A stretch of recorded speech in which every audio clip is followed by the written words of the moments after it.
Penjualan secara digital menjadi salah satu pilihan yang dipilih masyarakat untuk berbelanja kebutuhan sehari-hari. Peritel harus memanfaatkan momentum itu untuk meluaskan pangsa pasar dan memperbaharui strategi penjualan, khususnya di masa pandemi. Di era disrupsi, penjualan secara digital menjadi strategi yang banyak dilakukan oleh para pengusaha, khususnya di bidang retail. Penjualan secara digital dianggap lebih mudah dan aman jika dibanding harus datang secara fisik ke toko. Menangkap peluang tersebut, MPPA terus mengembangkan strategi dan kapabilitas di platform digital untuk memberikan layanan tersebut. Ekspansi pun terus dilakukan agar jangkauan penjualan secara digital bisa terus diperlebar hingga menjangkau seluruh Indonesia. Supaya kita bisa mengakselerasi cepat di dalam partnership kami, kita perlu satu berorientasi dari customer dulu ya.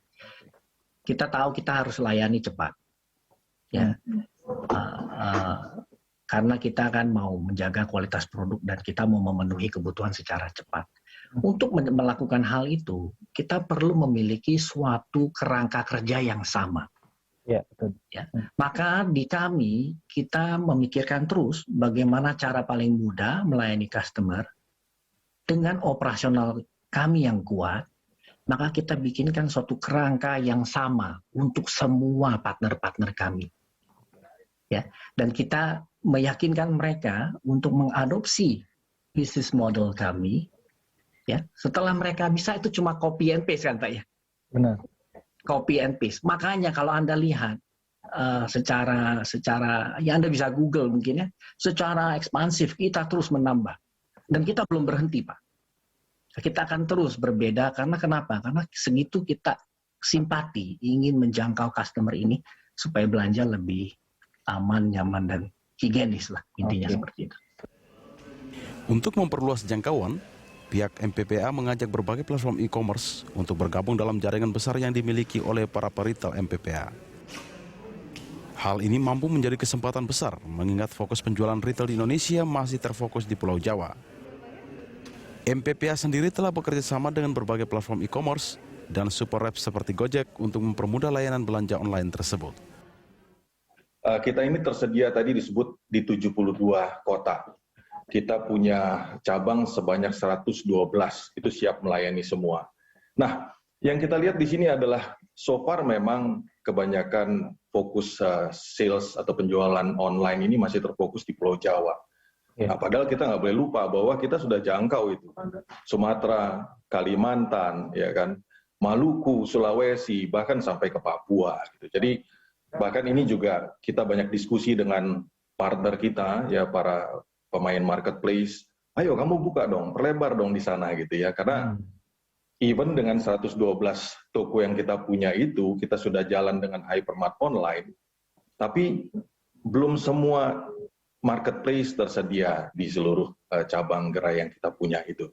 Jadi ini adalah opportunity, saya pikir ini mendorong juga program pemerintah gitu ya untuk memperdayakan daerah-daerah gitu ya, kota-kota mungkin tertiary cities gitu ya, supaya juga bisa bergerak sama-sama untuk segera bangkit dari pandemi ini. Begitu. Kerjasama antara peritel dan juga pemerintah sangat dibutuhkan agar kebijakan di tengah pandemi dapat membantu pelanggan yang ingin berbelanja agar tetap dilayani. Apalagi tak hanya berdampak pada para pelanggan, tersendatnya arus barang juga akan merugikan para UMKM yang juga menjadi supplier jaringan MPPA. Sementara itu sinergi antara stakeholder diperlukan untuk mendukung perekonomian di masa pandemi. Ya, ini harus ada kerjasama yang baik tentunya, baik dari pihak swasta, pihak peritel, dan juga dengan pihak terutama pemerintah kota atau pemerintah kabupaten atau pemerintah daerah ya. Iya. Jadi agar supaya walaupun kita situasi sulit tapi jangan sampai para pelanggan ini juga akan jadi kesulitan untuk memperoleh produk makanan sehari-hari yang berkualitas tentunya.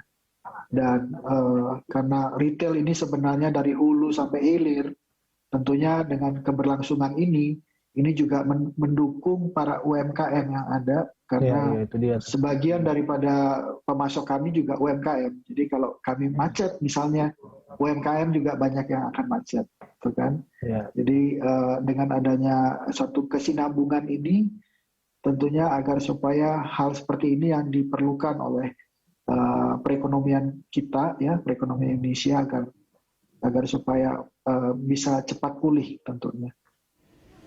Akselerasi digital serta langkah menggandeng berbagai platform super apps menjadi strategi yang dipilih MPPA. Luasnya jaringan fisik dan kerjasama yang besar membuat MPPA mampu menghadirkan layanan penjualan daring yang aman, cepat, dan nyaman. Reinhard Christian, Berita 1, Jakarta.